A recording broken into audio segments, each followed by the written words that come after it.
प्यारे विद्यार्थियों, आप सभी को मेरा नमस्कार। मैं डॉक्टर नेमीचंद कुमावत, सहायक आचार्य हिंदी विषय, राजकीय महाविद्यालय की आपके इस बीए पार्ट सेकेंड विषय हिंदी साहित्य के द्वितीय प्रश्न पत्र की आज की इस ऑनलाइन कक्षा में मैं आप सभी का हार्दिक अभिनंदन और स्वागत करता हूँ। प्यारे विद्यार्थियों, आपके इस द्वितीय प्रश्न पत्र में 3 पाठ्य पुस्तकें लगी हुई हैं। एक रक्त ध्वज नाटक है, दूसरी निबंध संग्रह की एक पुस्तक है और तीसरी एकांकी संग्रह की एक पुस्तक है। तो हमने अभी पिछली जो हाल ही की जो 2-4 ऑनलाइन कक्षाएं हुई थी उसमें हमने आपके एकांकी संग्रह में जो प्रथम एकांकी के रूप में संग्रहित हैं नया पुराना एकांकी उपेंद्र नाथ अस्क जी के द्वारा रचित, और ये जो पाठ्य पुस्तक है आपकी है डॉक्टर हेतु भारद्वाज जी इसके संपादक है और इसमें कुल 6 एकांकियाँ संकलित हैं। पहली नया पुराना एकांकी उपेंद्र नाथ अस्क जी के द्वारा संकलित, फिर दीपदान, बीमार का इलाज, भोर का तारा, ईद और होली, सबसे बड़ा आदमी, ये कुल 6 एकांकियाँ आपकी इस पाठ्य पुस्तक में संकलित हैं। और पिछली जो हाल ही की जो ऑनलाइन कक्षाएँ हुई थी उसमें हमने आपकी पृष्ठ संख्या 30 तक हमने अध्ययन कर लिया था और शेष 30 और 31 2 पृष्ठ इसके शेष रह रहे थे नया पुराना एकांकी, जिसकी विषय वस्तु पर हमने विस्तार से चर्चा कर ली थी। इसमें इस कहानी का जो नायक है वो देवचंद हैं और रविदत्त उसका एक मित्र होता है जो एक रानी हार वो अपनी पत्नी के लिए मांग लेता है, और एक तरह से वो जब देवदत्त वापस उस रानी हार को मांगता है और लिली की जो माँ है जिसने विश्वास करके 50-60 हज़ार के गहने अपने व्यसनी पति यानी शराबी पति से बचाने के लिए वो देवचंद को अमानत के रूप में सौंपती हैं, और उनमें से रानी हार जो देवदत्त ले लेता है और वापस देने के लिए वो मना कर देता है। और फिर देवदत्त जो अपनी पत्नी प्रतिमा की सहायता से वह रानी हार वापस लेने की योजना बनाता है, और साथ ही जो अपनी स्कूल की जो नौकरानी हैं उसको भी वो एक तरह से लिली की माँ को बुलवाने भेज देता है, और साथ ही इधर की पूरी योजना बनती है कि किस तरह से भाभी से यानी रविदत्त की जो पत्नी है, एक तरह से भाभी जिसको संबोधित करके कहा गया इस एकांकी में, उससे वो हार वापस लेने की योजना है। तो देखिए लिली की माँ उधर आ जाती हैं और बैठते हुए, मैं तो डर गई थी, क्या बात है आपने इतनी जल्दी बुला भेजा, यानी लिली की माँ को देवदत्त ने बुलवाने के लिए भेजा था।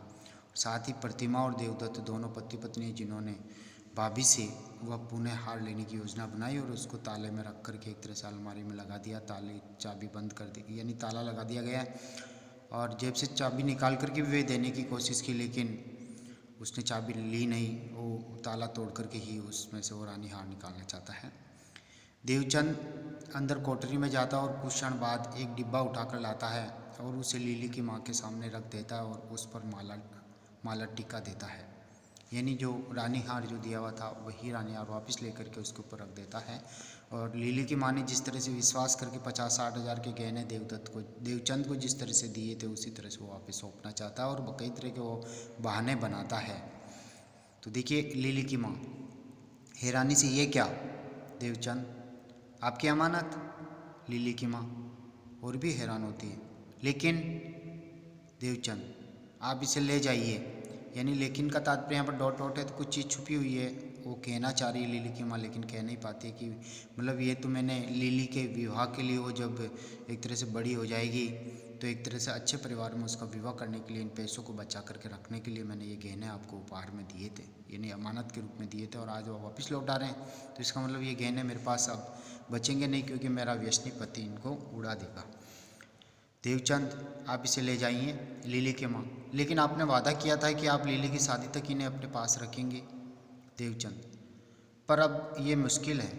लिली की माँ चुप सोचती है, मैं प्रतिमा के तानों से तंग आ गया हूँ, यानी प्रतिमा जो देवचंद की पत्नी है वो एक तरह से इन दोनों के लिए संबंधों को लेकर के वो शक करती हैं, अनैतिक संबंध का शक उन्होंने किया था, तो ये तंग आ गए हैं देवचंद। अब आगे लिली की माँ, प्रतिमा तो पहले भी ताने देती थी।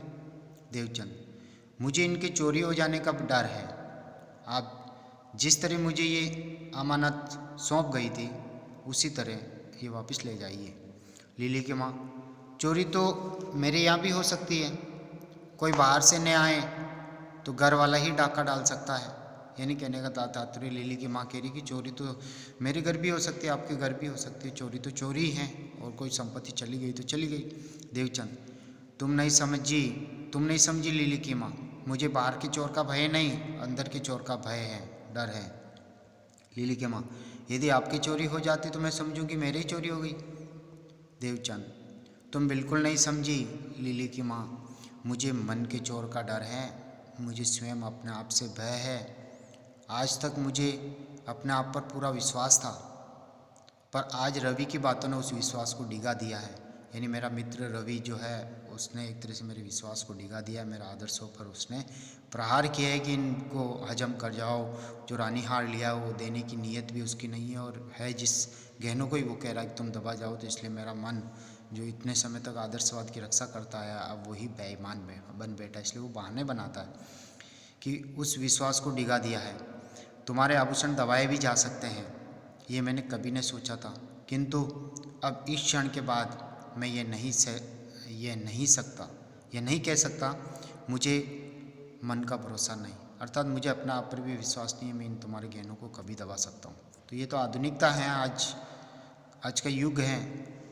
धर्म लोलुपता, अर्थप्रियता, स्वार्थपरकता, ये आज का आधुनिक युग है जिसमें हर कोई किसी के पैसों को अपने स्वार्थ पूर्ति करने हेतु दबा लेता है। तो एक तरह से यहाँ देवदत्त जो है जिस तरह का वो आदर्शवादी बनकर के वो ईमानदारी दिखा रहा है, वो आधुनिक युग में एक तरह से आडंबर सा प्रतीत होता है।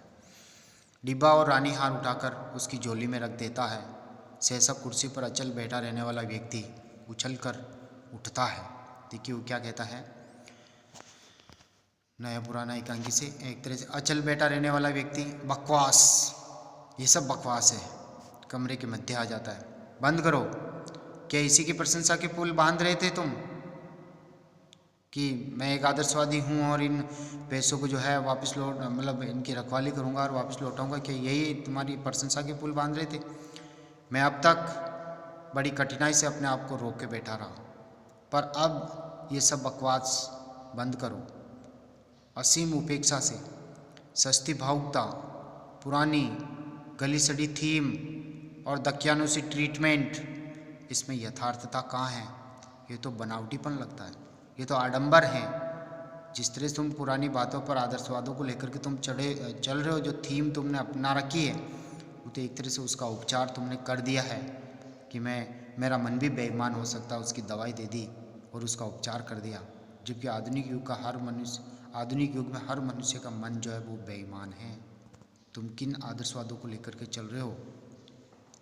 इसमें यथार्थता कहाँ है? आज का युग यथार्थता का युग है और आज इसी के दृष्टिकोण से जीवन को देखा जाता है। यथार्थता का युग है, यानी जो धन संपदा जिसके पास आ गई वो हड़प जाता है, अपनी स्वार्थ पूर्ति, अपनी धन लोलुपता की पूर्ति में लग जाता है। क्यों गजेंद्र, क्या इसी की प्रशंसा तुम करते थे? यहाँ गजेंद्र देवचंद के लिए आया है।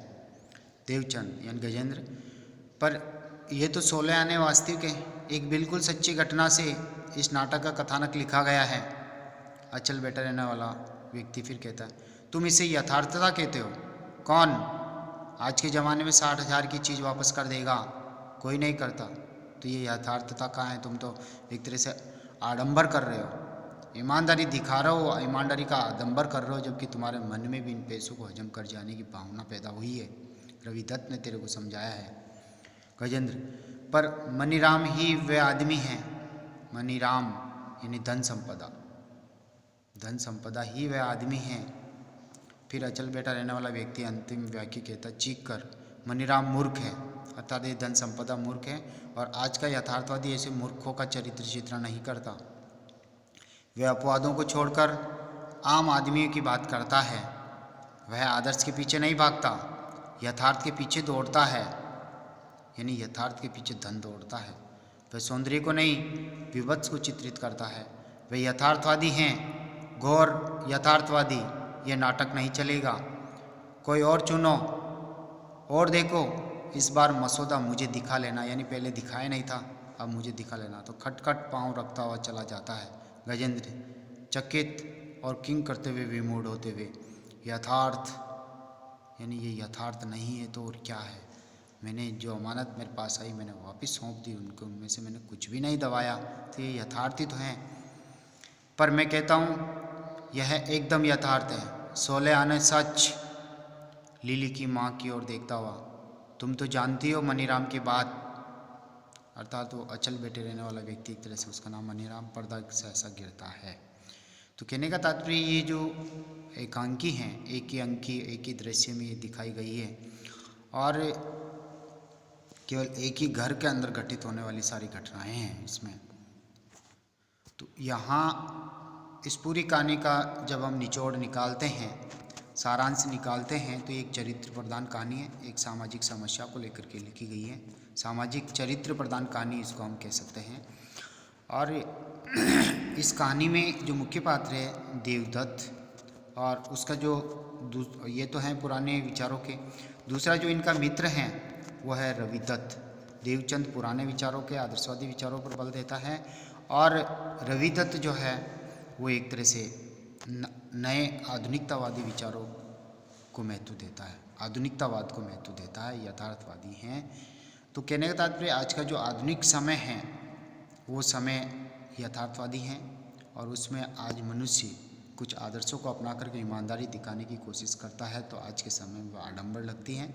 तो कहने का तात्पर्य आज का समय अर्थप्रियता है, धन को महत्व देता है। जिसके पास धन आ गया वो धन से लालची हो जाता है और वो धन हजम कर जाता है, लोगों को वापस तक नहीं देता। दूसरी ओर स्वार्थपरकता, हर मनुष्य अपना स्वार्थ पूरी करने में लगा हुआ है, चाहे दूसरे का उसमें नुकसान ही क्यों नहीं हो। फिर अविश्वास, आज एक दूसरे के प्रति लोग विश्वास नहीं करते हैं, विश्वास को तोड़ देते हैं। तो आदि छल कपट, अर्थप्रियता, स्वार्थ, स्वार्थीपन, धन लोलुपता आदि छल कपट आदि का सजीव चित्रण इस पूरी एकांकी में उपेंद्र नाथ दास जी ने किया है। अब हम इसके प्रमुख पात्रों की ओर चलते हैं। जैसे कि प्रमुख पात्र जो है वो देवचंद है। देवचंद इस कहानी का प्रमुख पात्र हैं, इस एकांकी का प्रमुख पात्र है उसका देवचंद, यानी एकांकी नया पुराना एकांकी के मुख्य नायक देवचंद का चरित्र चित्रण कीजिए। तो ये 8-9 बिंदु जो है इसके ऊपर आप इसमें उसके चरित्रों पर आप प्रकाश डाल सकते हैं। जैसे परिश्रमी, देवचंद परिश्रमी हैं, वो 12 वर्षों के अथक परिश्रम के बाद वो एक प्राइवेट स्कूल के प्रिंसिपल बनते हैं और उस स्कूल को वो चलाते हैं। और वो रविदत्त को कहते हैं कि केवल एक रानी हार के बहाने मात्र से तुम हमारे 12 वर्ष, यानी ये इतने वर्षों तक जो हमने मेहनत करके अपने रिश्ते को कायम किया और मैंने जिस स्कूल को कायम किया वहाँ पर भी मेरा चरित्र बना हुआ उच्च कोटि का चरित्र, और तुम पैसों को हजम करने की बात कहते हो। तो कहने का तात्पर्य परिश्रम से उसने अपने आदर्श और चरित्र का निर्माण किया। फिर है सदाचरण युक्त, जब रविदत्त उसको 50-60 हज़ार के गहनों को हड़प जाने की जब बात कहता है तो ये सत्य आचरण पर बल देते हुए कहता है कि ऐसा संभव नहीं है, मैं किसी को धोखा नहीं दे सकता। और फिर वो अपनी पत्नी के माध्यम से उस रानी हार को वापस लेकर के सत्य आचरण पर चलते हुए उन गहनों को वापस लिली की माँ को सौंप देता है। फिर है मित्रता का निर्वाह, इसकी जो देवचंद की जो मित्र है रविदत्त, एक ही मकान में रहते हैं और ये दोनों एक तरह से मित्र हैं, लेकिन बाहर के लोगों को आज तक पता नहीं चला कि ये भाई एक मित्र हैं, लेकिन भाई की तरह ही एक दूसरे का ये मदद करते हैं, सहयोग करते रहते हैं। तो इन्होंने पूरी तरह से मित्रता का निर्वाह किया और मित्रता को निभाने हेतु ही जब वैद्य जी यानी रविदत्त की जब शादी हुई थी तो वो अपनी नई नवेली दुल्हन को कुछ उपहार देना चाहता था और देवचंद ने जो है लिली की माँ से आज्ञा लेकर के वह रानी हार उसको दिया था। तो उसने मित्रता का निर्वाह किया, लेकिन रविदत्त ने पुनः वो रानी हार देने पर उसकी नीयत बिगड़ गई और देना नहीं चाहता, इसलिए एक योजना बना करके वह रानी हार वापस लेकर के उस तरह मित्रता का निर्वाह भी किया और साथ ही रानी हार वापस भी सौंपा। फिर स्पष्टवादी, ये चाहे रविदत्त हो, चाहे प्रतिमा हो, चाहे लिली की माँ हो, इन तीनों के सामने वो स्पष्ट कहता है। जैसे लिली की माँ को कहता है कि मेरा मन ही अब बेईमान हो गया है, तो मेरे मन के चोर के द्वारा कभी भी इन गहनों को दबाया जा सकता है। साथ ही वो रविदत्त जो उसका मित्र हैं उसको भी वो स्पष्ट कह देता है कि 4 माह हो गए आज तक मैंने कुछ भी नहीं कहा, लेकिन अब वो रानी हार मुझे वापस करना है। और रविदत्त जब देवचंद को कहता है कि पैसों को हजम कर जाओ, तब वो कहता है कि नहीं, ऐसा नहीं हो सकता, मैं हजम नहीं कर सकता। और पत्नी को भी वो स्पष्ट रूप से कहता है कि मेरा कोई संबंध नहीं है, तुम व्यर्थ शक करती हो। तो कहने का तात्पर्य अपनी पत्नी को विश्वास में लेकर के फिर वह रानी हार स्पष्टवादी रूप में ही व्यवहार करते हुए रानी हार वापस लेकर को वापस सौंपता है। फिर परिवार का कल्याण चाहने वाला, वह भला चाहने वाला है, अपने हित की बात सोचने वाला है, अपने पत्नी के पास में भले पैसे वैसे आभूषण कुछ भी नहीं हो, लेकिन वो दूसरी अमानत में से कभी निकाल के नहीं देना चाहता।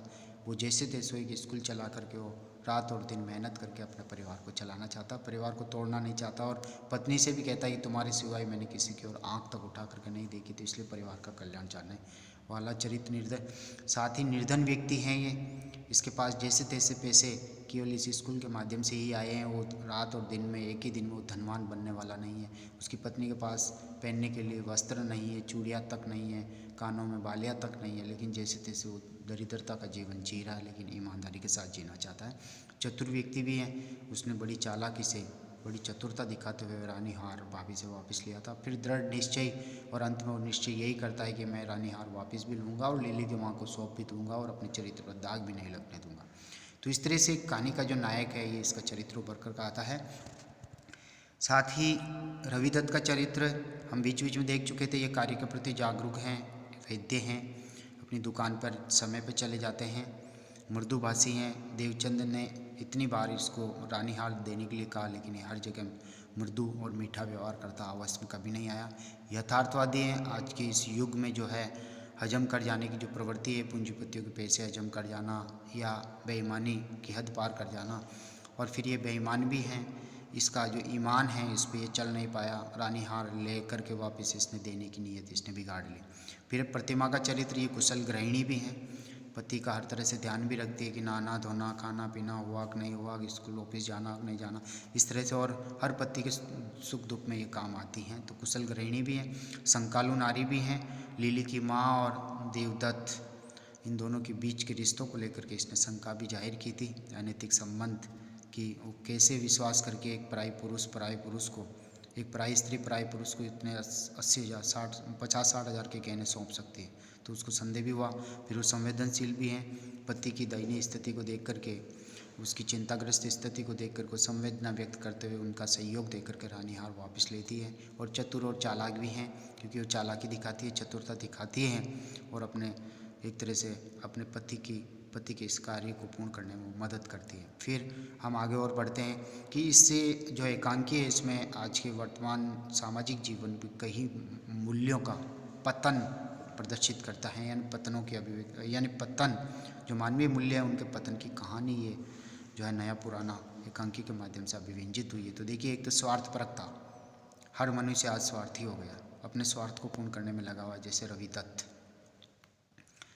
और साथ ही कमल जो रविदत्त का मित्र है, वो भी पैसे नहीं देता है, वो भी किसी पुस्तक के लेखक हैं, लेकिन पुस्तक के पैसे आज तक नहीं दे, वो भी पूंजीपतियों के पैसे हड़प जाना कोई बुराई नहीं मानता है। और रविदत्त जो है वो भी रानी हार वापस नहीं देना चाहता। छल कपट, एक दूसरे के साथ छल कपट की भावना आज बढ़ती जा रही है, ये भी मूल्य पतन है। अविश्वास, हर व्यक्ति एक दूसरे के साथ कोई विश्वास नहीं करता, विश्वास टूट चुका है। अर्थप्रियता, धन से सब लालच करते हैं, धन से प्रेम करते हैं, धन के साथ ही अन्य रिश्ते वो तोड़ देते हैं धन के लिए। फिर विश्वासघात भी, एक दूसरे के साथ विश्वासघात करने की प्रवृत्तियाँ चल रही है। बेईमानी दिखा देते हैं, बुरा आचरण पर चल करके हम अपने एक तरह से स्वार्थों को पूरा करते हैं। और बदनीयती, यानी कोई पैसा लेकर के उसके बाद नीयत भी बिगड़ जाती है, हम उसको वापस लौटाना नहीं चाहते।